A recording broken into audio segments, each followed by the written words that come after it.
32 hari jelang Natal Tribuners, harga buah impor di Ambon naik, apel tembus Rp50.000 per kilo. 32 hari jelang Natal 2025, harga berbagai jenis buah di kota Ambon masih tinggi, Minggu 23 November 2025. Kenaikan harga ini rata-rata berasal buah yang berasal dari luar daerah di Maluku. Semisal apel yang awalnya Rp30.000 per kilogram kini dibanderol Rp50.000 per kilogram. Jeruk santan madu yang awalnya Rp60.000 kini Rp70.000 per kilogram. Sementara anggur Rp80.000 per kilogram. Buah pir dari Rp30.000 meningkat menjadi Rp40.000.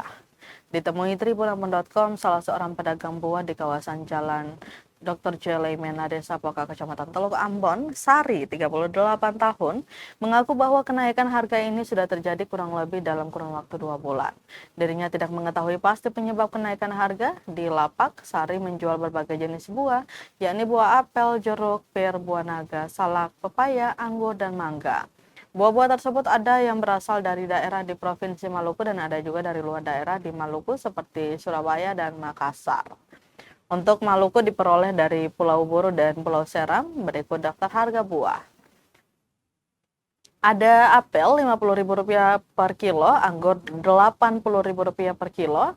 Kemudian jeruk santan madu Rp70.000 per kilo, jeruk manis Rp20.000 per kilo, semangka Rp20.000 per kilo, pir Rp40.000 per kilo, buah naga Rp40.000 per kilo, pepaya Rp15.000 per kilo, salak Rp25.000 per kilo, kemudian mangga Rp35.000 per kilo. Harga buah menurutnya tiap tahun saat perayaan hari-hari besar keagamaan terus meningkat.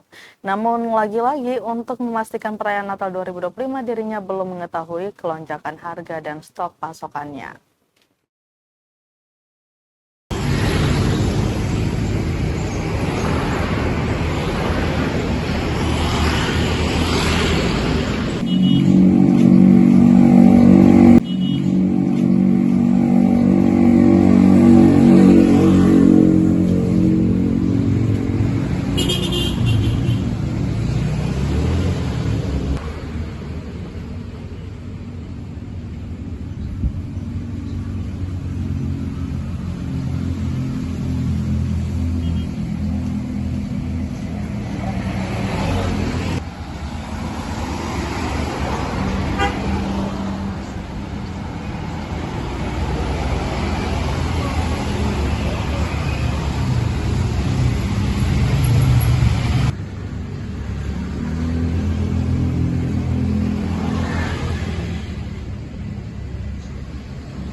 Download Tribun X sekarang, menghadirkan lokal menjadi Indonesia.